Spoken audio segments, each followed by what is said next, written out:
وهادينا ومرشدنا ومولانا محمدا عبده ورسوله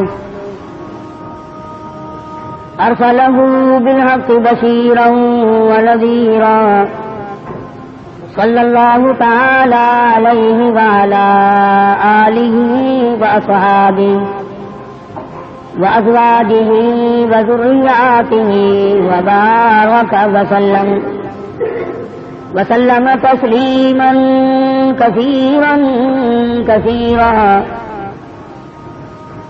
أما بعد فأعوذ بالله السميع العليم من الشيطان الرجيم. بسم الله الرحمن الرحيم.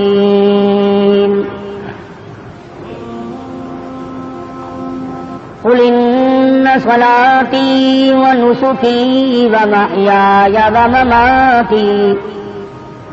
ومماتي لله رب العالمين لا شريك له وبذلك أمرت وأنا أول المسلمين. وقال الله تبارك وتعالى في مقام آخر: لن ينال الله لحومها ولا دماؤها ولكن يناله التقوى منكم كذلك سخرها لكم لتكبروا الله على ما هداكم. وقال النبي صلى الله تعالى عليه وسلم: أنا ابن ذبيحين. صدق الله مولانا العلي العظيم وصدق رسوله النبي الكريم ونحن على ذلك لمن الشاهدين والشاكرين والحمد لله رب العالمين. اللهم صل على محمد وعلى آل محمد كما صليت على إبراهيم وعلى آل إبراهيم إنك حميد مجيد. اللهم بارك على محمد وعلى آل محمد كما باركت على إبراهيم وعلى آل إبراهيم إنك حميد مجيد. گزشتہ جمعے میں حضرت ابراہیم علیہ الصلوۃ والسلام حضرت اسماعیل علیہ الصلوۃ والسلام کی پیدائش اور خداوند کریم کی آزمائش اور ان حضرات کا ثابت قدم رہنا،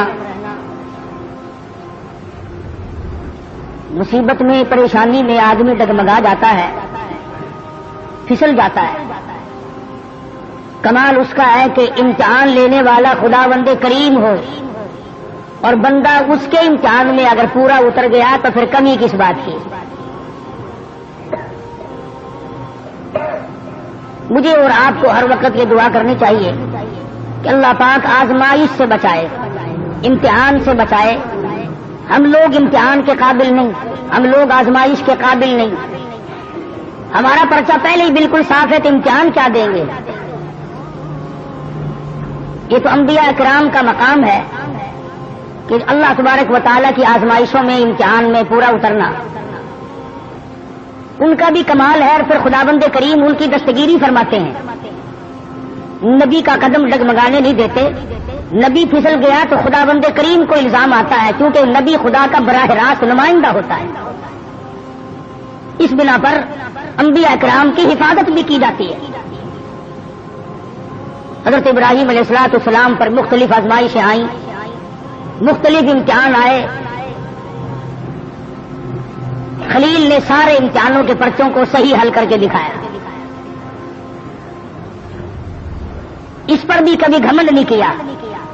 علماء کرام نے لکھا ہے کہ حضرت ابراہیم علیہ الصلوۃ والسلام سر سجدے میں رکھ کر رویا کرتے تھے کہ الہی مجھ سے جو بھول ہوئی اسے معاف کر دیں.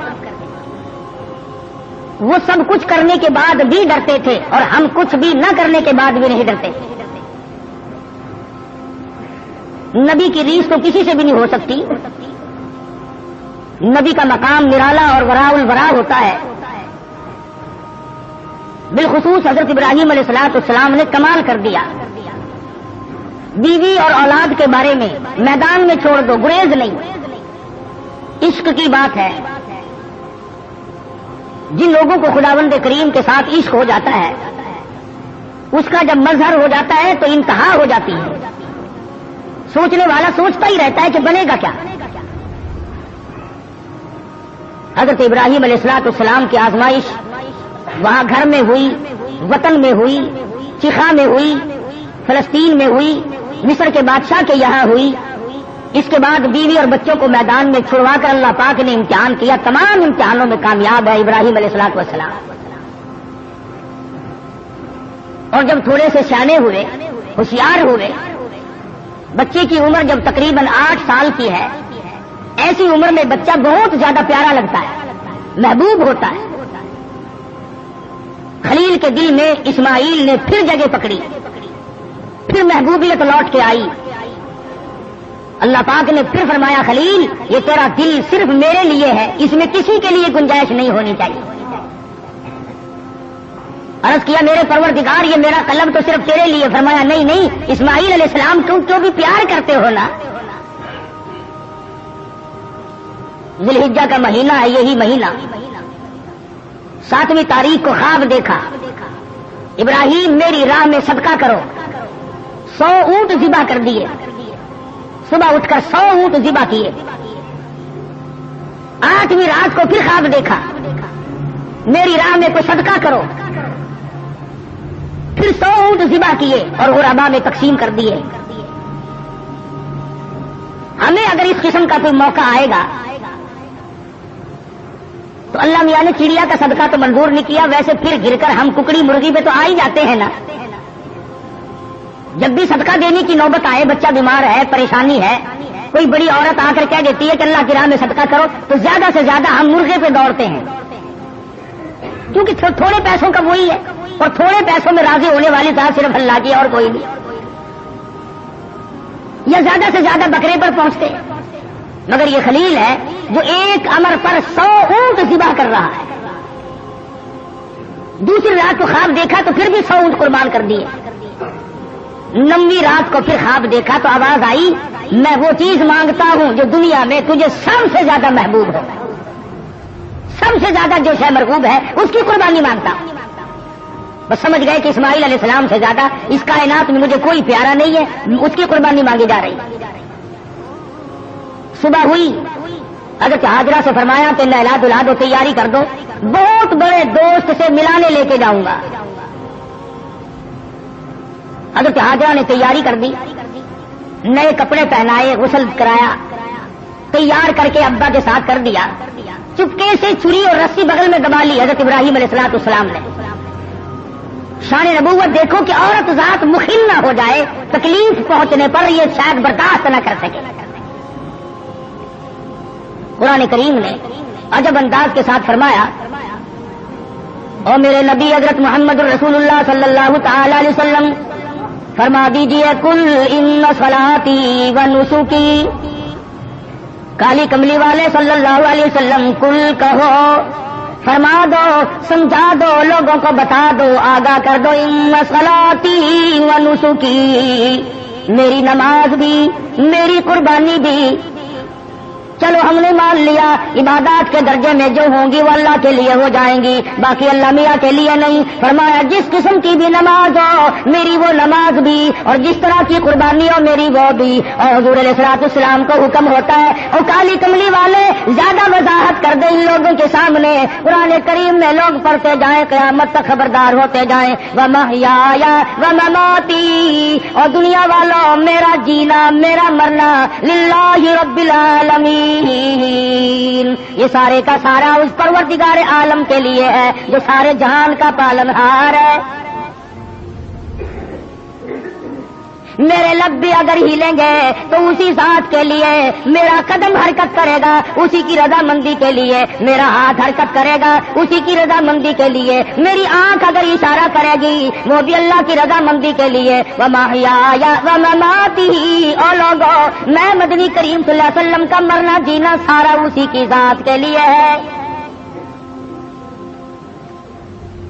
چلو جی نماز بھی اللہ کے لیے، قربانی بھی اللہ کے لیے، آپ کی زندگی بھی اللہ کے لیے، آپ کی موت بھی اللہ کی رضا کے لیے، لیکن کچھ نہ کچھ تو بیچ میں جگہ نکل آئے گی جو ہم غیروں کے لیے کیا کریں گے، مزار والوں کے لیے کیا کریں گے، قبرستان والوں کے لیے کیا کریں گے۔ فرمایا لا شریک لا، اور دنیا میں رہنے والوں میں محمد رسول اللہ صلی اللہ علیہ وسلم تمہیں تعلیم دیتا ہوں، میں تلقین کرتا ہوں، میں تمہیں تبلیغ کرتا ہوں، لا شریک لا، اس پروردگار کا کوئی ساتھی اور شریک نہیں۔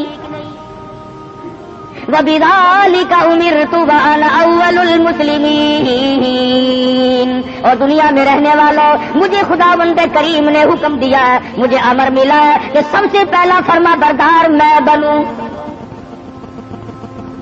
اگر میں فرما برداری نہ کروں تو کون کرے گا؟ فرما برداری کی ابتدا تو مجھ سے ہونی ہے۔ اس وقت کے اس جہان میں ساری دنیا برگشتہ ہو گئی ہے۔ وَبِذَلِكَ أُمِرْتُ وَأَنَا أَوَّلُ الْمُسْلِمِينَ۔ آپ کو یہ مقام کہاں سے ملا؟ قربانی اللہ کے لیے کرنی، نماز اللہ کے لیے پڑھنی، زندہ رہنا مر جانا اللہ کے لیے۔ فرمایا میرے دادا خلیل نے خداوند کریم کے احکام کو پورا کرتے ہوئے سب کچھ کر دکھایا۔ 9ویں رات کو جب خواب دیکھا، میری راہ میں اس چیز کا صدقہ کرو، وہ چیز لاؤ جو تمہیں سب سے زیادہ محبوب ہو، پیاری ہو۔ صبح اٹھ کھڑے ہوئے، تیاری کر لی، سمجھ گئے کہ اسماعیل علیہ السلام کی قربانی مانگی ہے اور بات کوئی نہیں۔ اہلیہ کو نہیں بتایا، عورت ذات ہے، پریشان نہ ہو جائے، گھبرا نہ جائے۔ اسی کو حفیظ کرتا ہوں، اٹھا مرسل اسی عالم میں رسی اور قبر لے کر، پے تعمیل چل نکلا خدا کا پاک پیغمبر۔ رسی اور چھری تیار کر رکھی ہے، خدا کی قسم کیا نظارے آئے ہوں گے۔ اسماعیل علیہ السلام کی انگلی ابراہیم علیہ السلام نے پکڑی اور ہزاروں بلائیں لے کر سر پہ ہاتھ پھیر کر حضرت ہاجرہ علیہ السلام رخصت فرما رہی ہیں۔ تھوڑی دور گئے ہوں گے، شیطان کو بڑی تکلیف پہنچی کہ اگر یہ بات چل نکلی کہ اللہ کو راضی کرنے کے لیے اگر اپنے بیٹے کے گلے پہ چھری چلانی پڑے تو اس سے بھی گریز نہ کرو، تو پھر تو بہت اونچا مقام بن جائے گا انسان کا۔ شیطان آیا، حضرت ہاجرہ کے پاس آیا، بزرگوں والی شکل بنا کے آیا۔ شیطان کو بھی پتا ہے نا کہ لوگ اس شکل سے جلدی دھکا کھاتے ہیں۔ تسبیح ہاتھ میں لے کر، اتنا بڑا سوٹا لے کر حضرت ہاجرہ کے پاس بزرگ بن کر آیا اور کہنے لگا اسماعیل کہاں ہے علیہ الصلوۃ والسلام؟ فرمانے لگی اپنے ابا کے ساتھ گئے۔ کہاں لے گئے؟ کہ یہ بتا رہے تھے کہ میں کسی اپنے دوست سے ملانے لے کے چلا ہوں۔ کہنے لگا ملانے نہیں گئے اور ذبح کرنے گئے۔ آج تک کسی باپ نے اپنے بچے کو ذبح کیا ہے؟ کون اتنا شقی القلب ہے جو اپنی اولاد کی گلے پہ چھری چلا دے؟ شیطان بھی سچ بولنے پر مجبور ہو گیا، کبھی کبھی شیطان بھی سچ بولنے پر مجبور ہو جاتا ہے، مگر یہ مسلمان ہے، موت کے فرشتے کے آنے تک سچ بولنے کا عادی نہیں۔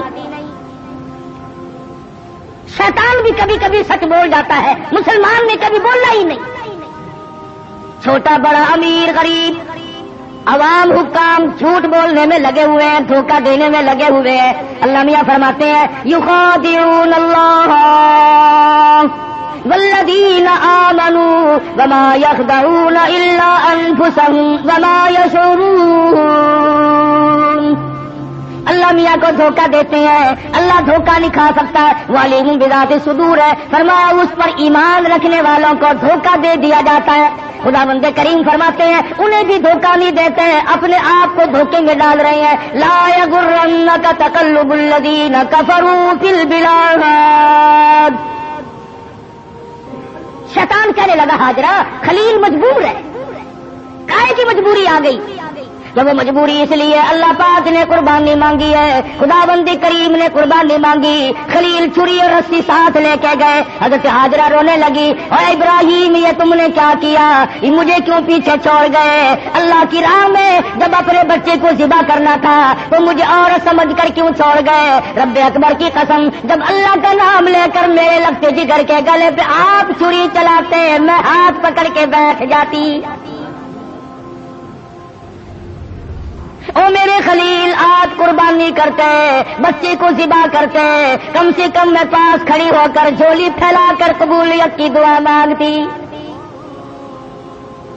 میں اس مالک کی کائنات کے امر کے سامنے سربا سجود ہوں، میں سر جھکاتی ہوں، اور یہ تو ایک اسماعیل ہے، میرے ہزاروں اسماعیل ہوں، رب ذوالجلال قربانی مانگے، اور مالک کی کائنات تیرے جلال کی قسم، تیری عزت کی قسم، تیری الوہیت کی قسم، میں تمام کو تیری راہ میں قربان کر دوں، مجھے کوئی پرواہ نہیں، میں عورت ہوں لیکن اے میرے پروردگار میرا یقین بڑا جوان ہے، میرا اعتماد تیری ذات پہ ہے، تجھے راضی کرنا میری زندگی کا مقصد اور حاصل ہے، تیری مرضی، یہ اولاد میری نہیں تیری ہے، میرے پاس تو یہ امانت ہے، جب چاہے تو لے لے، میں اپنی اولاد کو اپنی سمجھتی ہی نہیں، یہ ہے تیری عطا کردہ۔ شیطان کہنے لگا ہاجرہ کچھ سوچ لے، وقت ہے اب بھی، کچھ رونا دھونا شروع کر دے، پیچھے چلی جا، راستہ میں بتا دوں گا، جا کے چھڑا لو، تیرا لخت جگر ہے، تیرا نور نظر ہے، کتنا حسین ہے، کتنا خوبصورت ہے، کتنا جمیل ہے، شکل دیکھو کتنا پیار آتا ہے، اس کو ذبح کرنا کوئی عقل مندی نہیں۔ فرمانے لگی بس کر لائی، بس کر لائی اپنی کالوں کی بھی، میں بھی تیار ہوں، میرا اسماعیل بھی، میری قربانی مانگے میں ذبح ہونے کو تیار ہوں، بسد شکر قربان ہونے کو تیار ہوں۔ بڑی کوشش کی شیطان نے ورغلانے کی، اور بڑے نکات ہیں ان ایک ایک چیز میں، یہ بھی سوچنے والی بات ہے کہ شیطان پہلے حضرت ہاجرہ کے پاس کیوں آیا، شیطان سب سے پہلے حضرت ہاجرہ کے پاس کیوں آیا، وہ اس لیے شیطان کو بھی پتا ہے کہ عقیدے کے بارے میں پھسلنے کے میدان میں عورت مرد کے مقابلے میں کچی ہوتی ہے، عورت کی وجہ سے بڑے بڑے پھسل جاتے ہیں، مرد ہزار صحیح عقیدہ رکھتا ہو، لا الہ الا اللہ محمد رسول اللہ صلی اللہ علیہ وسلم پر، اللہ کی وحدانیت پر، اللہ کے مشکل کشا ہونے پر، اللہ کے حاجت روا ہونے پر، اللہ کے نظر نیاز کا حقدار ہونے پر مرد کا یقین ہوتا ہے، لیکن عورت جب پریشان کرتی ہے بیچارہ جھک جھک کر ساتھ لگ جاتا ہے۔ کئی لوگ جانتے تھے کہ پیر سپاہی کا مسئلہ میرا دھوکہ ہے، لیکن جب ڈنڈا بڑھتا تھا نا، میں جاؤں گی، فلاں گئی ہے، فلاں بھی گئی ہے، فلاں فلاں اچھے اچھے حاجی، اچھے اچھے نمازی، اچھے اچھے اماموں کی عورتیں گئیں اور ساتھ تشریف لے گئے خامل صاحب۔ تجربہ آئی، عورت جدھر کو لے جائے آدمی چل پڑتا ہے، اس لیے شیطان نے سب سے پہلا ہاتھ عورت کے پاس آ کے مارا، اگر یہاں سے بات اگر بنی تو یہاں سے بنے گی، اس کا بیٹا ہے، اس کا نور نظر ہے، اس کا لفظ جگر ہے، یہاں سے آئے گی، ابراہیم علیہ السلام کا دل کہیں پسیج جائے گا تو بات بنے گی، حضرت ہاجرہ کو پھسلانے کی کوشش کی۔ امام الانبیاء محبوب کبریا حضرت محمد مصطفیٰ صلی اللہ علیہ وسلم پر ایمان رکھنے والی صحابیات نے شیطان کے اس گمان کو وہ رد کیا، شیطان کے منہ پر وہ مٹی ماری، قیامت تک کی دنیا یاد رکھے گی کہ محمد عربی صلی اللہ علیہ وسلم کا دیدار کرنے والی، کلمہ پڑھنے والی عورت کا ایمان کتنا مضبوط ہوتا ہے۔ حضرت سمیہ رضی اللہ تعالی عنہ بوڑھی عورت ہے، تھر تھر کانپ رہی ہے، تقریباً 70 سال عمر ہے، 70 سال۔ مکے والوں کو شرم نہ آئی، ہم کس عورت کو تنگ کر رہے ہیں، کس مائی پر ظلم ڈھا رہے ہیں، پکڑ کے لائے، تو نبی کا کلمہ پڑھتی ہے، اس نے کہا پڑھتی نہیں، خون کے قطرے قطرے میں بسا رکھا ہے، میری نگاہوں میں وہ بستے ہیں، میرے دل میں وہی بستے ہیں، میرے قلب و جگر میں وہی بستے ہیں، کسی غیر کے لیے کوئی گنجائش نہیں، میرے یہاں صرف انہی کا مقام ہے۔ حضرت سمیہ رضی اللہ تعالیٰ عنہ کے پیروں میں رسے باندھ کر سارا مکہ اکٹھا ہو گیا، سامنے ابو جہل کہنے لگا سمیہ بعد آ جا، اپنے بڑھیپے پہ ترس کھا، میں تجھے چھوڑ دوں گا۔ کہنے لگی کیوں، کیا میرا قصور کیا ہے، میری خطا بتاؤ، میرا جرم بتاؤ۔ کہنے لگا اس سے بڑا جرم کیا ہے؟ تو زبان سے کہتی ہے لا الہ الا اللہ محمد الرسول اللہ صلی اللہ علیہ وسلم، یہ تھوڑا جرم نہیں؟ کہتی ہے اس کے سوا ہے کوئی نہیں، زمین میں، زمان میں، مکی میں، مکان میں، آسمانوں میں، زمینوں میں، دریاؤں میں، سمندروں میں، عرش عظیم پہ، ہر آدمی کے قلب و جگر میں اس کے سوا کوئی نہیں۔ کہتی ہو نا؟ فرمایا ہاں کہتی ہوں کہ یہ تجھے چھوڑنا پڑے گا۔ کہنے لگی چھڑانے والے کبھی سے مر گئے، کبھی سے مر گئے، دیکھو ایمان ہو تو ایسا ہو۔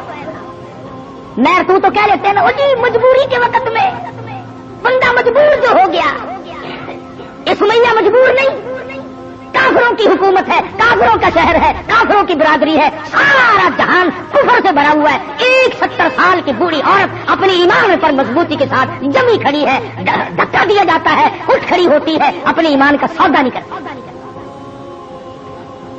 بالآخر ابو جہل کہنے لگا میں تجھے چیر کر ٹکڑے کر دوں گا یا بعد آ جا۔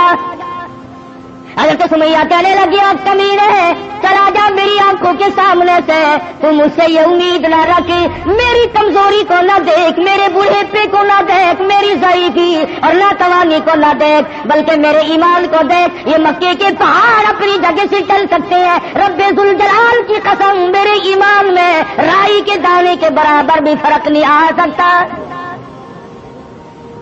نہیں لا سکتا کوئی فرق۔ سمیہ کے چیر کر ٹکڑے تو کر دیے، مگر حضرت سمیہ نے ایمان کا سودا نہ کیا۔ ہر سال یہ دن آ کر مسلمانوں کو توحید باری تعالیٰ کا سبق پڑھا جاتا ہے، اثار و ہمدردی اور قربانی کا سبق اموز درس دے کے جاتی ہے یہ عید الاضحیٰ بقرہ عید۔ حضرت ہاجرہ کے یہاں سے شیطان اپنا سا منہ لے کر واپس ہوا تو یہاں تو کوئی بات نہ بنی۔ پھر حضرت اسماعیل علیہ السلام کے پاس آیا کہ یہ بھی بچہ ہے، اگر رونا دھونا شروع کر دے تو کوئی بات بنے گی؟ کہنے لگا بیٹا کہاں چلے؟ ابا کے ساتھ جا رہا ہوں۔ کئی لے کے بھی چلے ہوں گے کہ جی کسی دوست سے ملانے کے لیے لے کے جا رہے ہیں۔ انہوں نے کہا ذبح کریں گے؟ انہوں نے کہا بدبخت آج تک کسی باپ نے اپنے بچے کو کبھی ذبح کیا کہ نہیں کیا؟ تو نہیں، پھر مجبور ہوا۔ یہ مجبور ہے، اللہ پاک کا حکم ہے، اللہ کا امر ہے۔ حضرت اسماعیل علیہ السلام نے بھی یہی جواب دیا کمینے دفع ہو جا، تو شیطان ہے، مجھے ورگلانے آیا ہے، مجھے پھسلانے کے لیے آیا، مجھے بہکانے کے لیے آیا۔ کہاں میرا مقدر اللہ کا نام میرے گلے پہ چھری چلے، میں اس کے لیے بڑا راضی ہوں۔ میرا مقدر کہاں پروردگار عالم میری قربانی مانگے اور مجھے ذبح کیا جائے۔ وہاں سے بھی اپنا سا منہ لے کر کے واپس ہوا۔ حضرت ہاجرہ نے بھی کنکریاں پھینک کے ماری، حضرت اسماعیل علیہ السلام نے بھی کنکریاں پھینک کے ماری، وہاں سے غائب ہو گیا۔ پھر حضرت ابراہیم علیہ السلام کے قریب آیا اور کہنے لگا ذرا عقل کرو، ہوش کرو، بوڑھے کی اولاد ہے، اکلوتا بیٹا ہے، کتنا خوبصورت نور نظر ہے، کتنا حسین لخت جگر ہے، اور 100 اونٹ قربان کر دو مگر بچے کے گلے پر چھری نہیں چلایا کرتے، یہ کوئی دینداری نہیں، یہ تو بہت برا عمل ہے۔ خواب کی بات ہے، شاید آپ کی سمجھ میں نہ آئی ہو، یوں ہی اپنی بچی کو سا کر بیٹھو گے اور شیطان انگلی کا اشارہ کرتا ہے دیکھو حسین کتنا ہے، خوبصورت کتنا ہے، اور کیوں نہ ہو جس کی پیشانی میں، جس کی صورت میں امام الانبیاء محبوب کبریا حضرت محمد مصطفیٰ صلی اللہ تعالی علیہ وسلم کی نور نبوت ہوگی، وہ کتنا حسین ہوگا۔ حضرت ابراہیم علیہ السلام نے بھی کنکریاں ماری، شیطان مجھے بہکانے آیا ہے، میرا تمام تر نظام خراب کرنے آیا ہے، کنکریاں پھینک کے ماری، وہاں سے بھی غائب ہو گیا۔ بڑا پریشان ہے کہ اب کروں کیا؟ اگر یہ قربانی والا سلسلہ چل پڑا تو یہ تو بڑا دیر پا رہے گا اور لوگ اپنا مقام بناتے چلے جائیں گے اللہ جل شانہ کو راضی کر کے۔ چنانچہ حضرت ابراہیم علیہ السلام جب ایک پہاڑی پہ پہنچے مینا میں تو سوچا کہ میں کروں گا تو وہی جو اللہ نے حکم دیا ہے، جو خداوند کریم کا امر ہے مجھے کرنا تو وہی ہے، مگر کم سے کم میں اپنی آل اولاد کو دیکھوں تو صحیح، ان کی کیا فراست ہے۔ ابراہیم علیہ السلام نے اپنے بیٹے کو سامنے بٹھا لیا، قال یا بنی انی ارا فی المنام، اور میرے بیٹی میں نے ایک خواب دیکھا ہے, میں نے ایک سپنا دیکھا ہے, میں نے اللہ میاں کا ایک اشارہ پایا ہے. خداوند کریم تیری قربانی مانگتے ہیں اور میں قربانی دے رہا ہوں, تیرے خون میں اپنے ہاتھ ڈبوئے بیٹھا ہوں, تیری کیا صلاح ہے؟ کہتا پہاڑی پر سے دیا آواز اسماعیل ادھر آؤ, یہاں آ کر خدائے پاک کا ارشاد سمجھاؤ. یا بنی انی ارا منام انی اذبحک فانظر ماذا ترى. اور میرے بیٹے میں ایک صلاح مانگتا ہوں, ایک تجھ سے مشورہ طلب کرتا ہوں, تیری صلاح لیتا ہوں, تیری اس میں کیا رضا ہے؟ پدر بولا کہ بیٹا آج میں نے خواب دیکھا ہے, کتاب زندگی کا ایک نرالا باب دیکھا ہے. یہ دیکھا ہے کہ میں خود آپ تجھ کو ذبح کرتا ہوں, خدا کے نام سے تیرے لہو میں ہاتھ بھرتا ہوں. اللہ کا امر ہے, اللہ کا فیصلہ ہے. خدا بند کریم نے تیری قربانی مانگی ہے, میں اللہ کے نام پر تجھے ذبح کر رہا ہوں. اسی لیے مدنی کریم صلی اللہ علیہ وسلم کی امت کو حکم ہے کہ قربانی کا جانور اپنے ہاتھ سے ذبح کیا کرو, زیادہ ثواب ہے. یا کم سے کم پاس کھڑے ہو کر جھولی پھیلا کر قبولیت کی دعا مانگا کر, الہی میں اس قابل کہاں کہ قربانی دوں, یہ تیری کریمی ہوئی جو میں نے قربانی دی, قبول فرما. سب اللہ پاک کی طرف سے ہے. حضرت ابراہیم علیہ الصلوۃ والسلام نے اپنے بیٹے سے صلاح مانگی, مشورہ طلب فرمایا. بیٹا کون سا کم تھا, پیغمبر کی اولاد ہے, پیغمبر ہے, اور وہ نبی جس کی نسل میں سے سرکار مدینہ حضرت محمد الرسول اللہ صلی اللہ تعالی علیہ وسلم تشریف لا رہے ہیں. کس طرح سے نبوت کو نکل کیا جا رہا ہے, پالش کی جا رہی ہے, قربانی در قربانی, قربانی در قربانی لے کر ذات محمد الرسول اللہ صلی اللہ علیہ وسلم کی نبوت کو چمکایا جا رہا ہے. مشورہ مانگا, فوراً بول اٹھا بیٹا, قال یا ابت افعل ما تؤمر. میرے ابا جو کچھ آپ کو حکم ملا اس میں دیر نہ کرے. جو امر ملا ہے, جو فیصلہ ملا ہے, جو خداوند کریم کی طرف سے حکم ملا ہے, کر گزرے آپ. رہی میری بات, ستجدنی انشاء اللہ من الصابرین. فرمایا او میرے ابا جان, مجھ سے یہ امید نہ رکھو میں بھاگ جاؤں گا, میں دوڑ جاؤں گا. میں اپنے آپ کو اللہ کی راہ میں قربانی دیتے ہوئے بڑی خوشی محسوس کروں گا. ستجدنی انشاءاللہ. اگر آپ عربی جانتے, خدا کی قسم جگر پھٹ جاتا, قلب پھٹ جاتے اس جملے سے. اور پیغمبر اللہ سے کتنا ڈرتا ہے, حالانکہ ہونے والا پیغمبر ہے, خلیل کا بیٹا ہے, اسماعیل علیہ السلام ہے. پھر یوں کہہ سکتا تھا ستجدنی اللہ من الصابرین, مجھے آپ صبر کرنے والوں میں سے پائیں گے. اسماعیل علیہ السلام نے کتنی صاف بات کی, فرمایا یہ ثابت قدمی میرے بس کی بات نہیں, میرا پروردگار میرا قدم تھام کے رکھے گا. ثابت کر دیا کہ میرا کوئی معاملہ میرے اختیار نہیں, ذبح ہونا میرے اختیار نہیں, ذبح کرنا میرے ابا کے اختیار نہیں. انشاءاللہ جو میرا رب چاہے گا وہ بنے گا. نبی کا ہاتھ اللہ کے کتنا قریب ہے, اور خدا بند کریم کو جتنا پیغمبر سمجھتا ہے اتنا کوئی نہیں سمجھا کرتا. مجھے آپ صبر کرنے والوں میں سے پائیں گے. کوئی اور ہوتا ہے ایسا موقع آ جاتا, ابا جان کیا سمجھ رہے ہیں آپ, میں آپ کی اولاد نہیں ہوں, مجھ سے آپ کوئی ایسی توقع نہ رکھے کہ میں بھاگنے والا ہوں. پیغمبرانہ کلام ہے, نبوت کا کلام الگ ہوتا ہے. کیا فرماتے ہیں, ستجدنی انشاء اللہ من الصابرین. اور میرے ابا جو مجھے تکلیف پہنچے گی اللہ کے فضل و کرم سے مجھے صبر کرنے والوں میں سے پاؤ گے, برداشت کرنے والوں میں سے پاؤ گے. بات طے ہوگی. سبحان اللہ, پیغمبر کی فراست کو دیکھو. اسماعیل علیہ السلام فرمانے لگے, ابا جان میری 2-3 تجویزیں ہیں, میرے 2-3 پروگرام ہیں, اگر پسند آئے تو قبول کر لیجئے. اور وہ یہ ہے, میں لگتے جگر ہوں, میں نور نظر ہوں, آپ میرے پدر ہیں, میں بیٹا ہوں, آپ باپ ہیں, میں آپ کے ضمیر کی آواز ہوں, میں آپ کے دل کی گہرائیوں کی ایک بہت بڑی سرناٹی ہوئی محبت ہوں. آپ مجھے جب ذبح کریں گے میری صورت بگڑے گی, کہیں پدری شفقت جوش میں نہ آ جائے, کہیں آپ درمیان میں نہ چھوڑ دے. اور میرے ابا میری ایک تجویز ہے فلما اسلم وتلہ للجبین. میرے ابا مجھے اونٹا لٹا لینا, سیدھا نہ لٹائیو تاکہ آپ میرا چہرہ بگڑتا ہوا جب گلا کٹے گا میری بگڑتی ہوئی صورت آپ نہ دیکھ سکے, بے دریغ آپ چھری چلا دیں. بہت اچھا بیٹے یوں ہی کروں گا. فرمایا اور سنو, آپ اپنی آنکھوں پہ پٹی باندھ لینا تاکہ میری صورت نہ دیکھ سکو اور بلا تعمل چھری چلا سکو. بہت اچھا بیٹے. اور تیسری بات میں تو اسماعیل علیہ السلام نے حد کر دی. لوگوں ہمیں اللہ پاک ان پیغمبروں کے صدقے میں معاف کر دے تو بہت بڑی بات ہے. بہت اونچی بات فرمائی اسماعیل علیہ السلام نے. فرمانے لگے اور میرے ابا میرے ہاتھ پیروں میں رسی باندھ دینا, اللہ کے نام پہ ذبح ہوتے وقت کوئی حرکت نہ کر سکوں, ہلنے نہ پاؤں, میرے ہاتھ پاؤں نہ آڑے اڑ جائیں.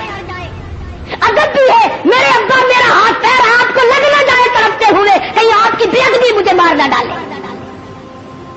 وہ ذبح ہوتے وقت اپنے ہاتھ پاؤں کو باپ سے بچاتا ہے, ہم باپ کے سر پہ جوتے مارتے ہیں. فرمایا مجھے آپ اونٹا لٹائیں, اپنی آنکھوں پہ پٹی باندھیں اور میرے ہاتھ پاؤں باندھ دیجیے گا, میرے ہاتھ پیر حرکت نہ کر سکے. اللہ کے نام پہ ذبح ہونے لگا. مان لی گئی بات. ٹھیک ہے یہ تینوں تجویزیں بیٹا مجھے بڑی پسند آئی اور میں ان تینوں تجویزوں کو سنبھالتا ہوں. تیاری ہوئی, تیار ہیں دونوں. اس لیے کہتا ہے ہوئے تیار, ہوئے تیار ہر طرح سے دونوں باپ اور بیٹا, ہوئے اب ہر طرح تیار دونوں باپ اور بیٹا. چھری اس نے سنبھالی تو یہ جھٹ قدموں میں آ لیٹا. اسماعیل علیہ السلام کو ابراہیم علیہ السلام پکڑنے نہیں گئے, وہ دوڑتے نہیں پھرے. ادھر انہوں نے چھری تیار کی, ادھر آواز دی اسماعیل آؤ, اللہ کے نام پہ ذبح ہونے کے لیے. اسماعیل علیہ السلام ابا کے قدموں میں خود بخود لیٹ گئے. کوئی ایسی بات نہیں, ابا کے دل میں یہ بات نہیں اب کیا بنے گی, اب میرا بیٹا ذبح ہو جائے گا, لگتے جگر رخصت ہو جائے گا, کسے بیٹا کہہ کے بلاؤں گا, مجھے کون ابا کہہ کر کے بلایا کرے گا. یہ تمام چیزیں رخصت ہے, کسی قسم کی پریشانی نہیں, نہ بیٹے کے دل میں ہے نہ باپ کے دل میں ہے, دونوں خوش ہیں, اللہ راضی ہو جائے. بالکل بے دھڑک اسماعیل علیہ السلام کے سینے پر گھٹنا رکھا ہے, پچھاڑا اور گھٹنا سینے معصوم پر رکھا, چھری پتھر پہ رگڑی ہاتھ کو حلقوم پر رکھا. سینے پہ گھٹنا رکھ لیا, گلے پہ ہاتھ رکھ لیا, آسمانوں میں فرشتوں کے رونے کا کوہرام مچ گیا. اے پروردگارو بے نیاز ذاتی, یہ کیا بننے والا ہے, یہ کیا ہونے لگا ہے.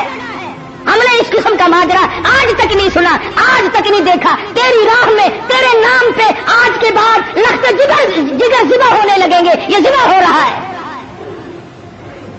اسے پروردگار عالم کی طرف سے آواز آئی, اور چھری خبردار اگر ایک بال بھی کاٹا, خبردار اگر بال کاٹا جہنم میں جلنا پڑے گا. چھری چلا رہے ہیں, چھری چلتی ہے کاٹتی نہیں. اسماعیل علیہ السلام نے کہا ابا زور سے چلاؤ. میرے بیٹا میں تو چلا رہا ہوں, چلتی نہیں ہے, میرے ہاتھوں کو خون لگا نہیں, میں انتظار کر رہا ہوں.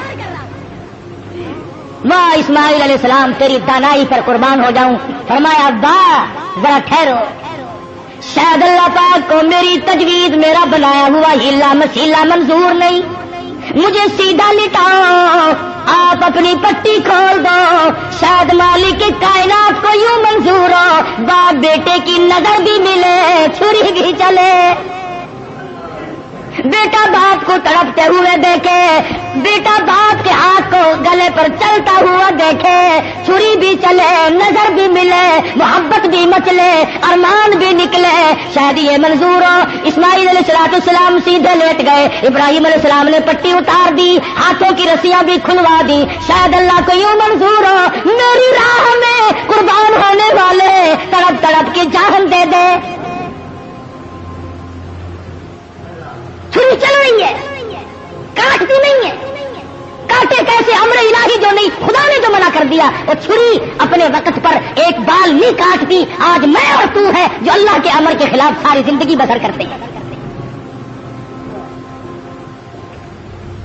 اسماعیل علیہ السلام پوچھتے ہیں ابا مجھے تکلیف اب بھی نہیں ہوئی، ابا دل سے چھری چلاؤ، کہیں اللہ میاں ناراض نہ ہو جائے، میرے گلے کو رگڑ مارو۔ میرے بیٹے میں زور لگا کے چلا رہا ہوں۔ فرمانے لگے ابا جان ایک ترکیب اور میری سمجھ میں آئی، چھری کی نوک میرے گلے پہ رکھ کر نبوت کا سارا وزن ڈال دو، چھری کی نوک میرے گلے پہ رکھ کر نبوت کا سارا وزن ڈال دو، اس طرح سے ذبح ہو جاؤں گا۔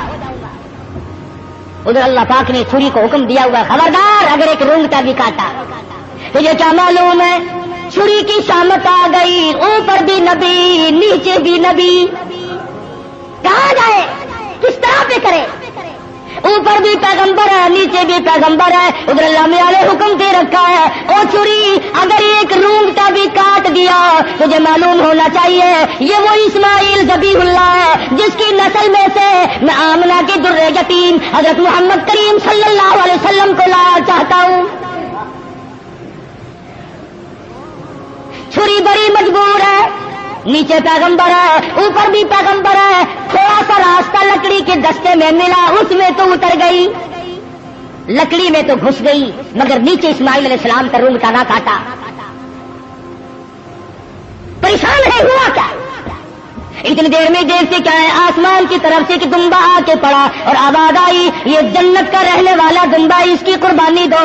آواز آتی ہے وَنَادَيْنَاهُ أَيْ يَا إِبْرَاهِيمُ قَدْ صَدَّقْتَ الرُّؤْيَا، اور میرے خلیل آپ نے اپنے خواب کو سچا کر دکھایا۔ إِنَّا كَذَلِكَ نَجْزِي الْمُحْسِنِينَ، ہم نیکی کرنے والوں کو یوں ہی بدلہ دیا کرتے ہیں۔ وَفَدَيْنَاهُ بِذِبْحٍ عَظِيمٍ، یہ دمبا آیا ہے اس کی قربانی دو، اور میرے خلیل ہم نے آپ کے بچے کی قربانی قبول کر لی اور ہم نے سوچا کہ یہ خالی جھولی گھر نہ جائے، دمبے کی قربانی کر کے ساتھ لے جائے تاکہ حاضروں کو بھی پتا چلے ہم قبول کرنے والے ہیں۔ إِنَّ هَذَا لَهُوَ الْبَلَاءُ الْمُبِينُ، یہ بہت بڑی آزمائش تھی، یہ بہت بڑا امتحان تھا۔ اللہ میاں فرماتے ہیں او میرے خلیل تو امتحان میں پاس ہے۔ بعض لوگ کہہ دیا کرتے ہیں جی پیغمبروں کو پتا ہوتا ہے کہ یوں انجام ہوگا، اگر اسماعیل علیہ السلام کو پتا ہو کہ بھئی یہ یوں ہی چھری چھاڑی چلے گی میرا کٹے وٹے گا کچھ نہیں، اور ابراہیم علیہ السلام کو اگر پتا ہو کہ یہ جائے گا کہیں نہیں میرا لخت جگر میرے پاس رہے گا، یوں ہی دکھاوا ہے، پھر یہ امتحان کیا ہوا، پھر یہ رضا خدا بندی کیا ہوئی، یہ تو ڈرامہ بن گیا۔ مزہ تو تب ہے حاضرہ کو پتا نہ ہو، اسماعیل علیہ السلام کو پتا نہ ہو، ابراہیم علیہ السلام کو پتا نہ ہو ہونے والا کیا ہے، اور بعد میں اطلاع ملی۔ فرمایا اے میرے خلیل انا کذالک نجزی المحسنین، آپ میرے ان بندوں میں سے ہیں جن کو میں بڑی بہترین جزا دینے والا ہوں۔ اور فرمایا خلیل میں اس تیرے طریقے کو قیامت تک کے لوگوں میں رائج کروں گا، وہ قربانی بکرے کی دیں گے، دمبے کی دیں گے، گائے کی دیں گے، اونٹ کی دیں گے، مجھے اپنی کبریائی کی قسم میں ان کو ثواب اتنا ہی دوں گا جیسا کہ آج ہم تجھے بچہ اور بیٹا ذبح کرنے پر عطا فرما رہے ہیں۔ حضرت اسماعیل کی قربانی کے صدقے میں جزا اتنی ملے گی، اللہ پاک کی طرف سے انعام اتنا ہی ملے گا خلیل جو میں آج تجھے دے رہا۔ محمد عربی صلی اللہ علیہ وسلم نے ساری عمر شریف میں جتنے سال کی آپ کی عمر ہوتی تھی اتنے ہی اونٹ ذبح کیا کرتے تھے، اور پھر کئی اونٹوں کو لے کر تشریف لاتے۔ فرمایا یہ میری امت کی طرف سے ہے، امتی جو قربانی نہیں دے سکتا میں محمد رسول اللہ صلی اللہ علیہ وسلم ان کی طرف سے قربانی دے رہا ہوں۔ کیسا نبی عطا ہوا، کیسا پیغمبر ہمیں ملا جو ہماری طرف سے قربانی دے دے کر کے گیا۔ آج ہمیں بھی چاہیے اللہ پاک اگر توفیق دے جہاں اپنی طرف سے قربانی کریں وہاں حضرت محمد کریم صلی اللہ علیہ وسلم کی طرف سے بھی ہم قربانی کریں تاکہ امتی ہونے کا حق ادا ہو۔ پھر ہم ایسا جانور تلاش کریں جو ہمارے دل کو لگتا ہو، جو ہمارے من کو بھاتا ہو۔ اس معاملے میں اللہ میاں نے تیرے تو اوپر چھوڑ دیا، جو تجھے اچھا لگتا بس وہی خدا کو اچھا لگتا ہے، جو تیرے من کو نہیں بھاتا وہ خدا کو بھی نہیں بھاتا۔ لنگڑا نہ ہو، کانوں سے بچا نہ ہو، بے سنگا نہ ہو، کمزور اور دبلا نہ ہو، خوبصورت حسین جانور ہو، طاقتور ہو،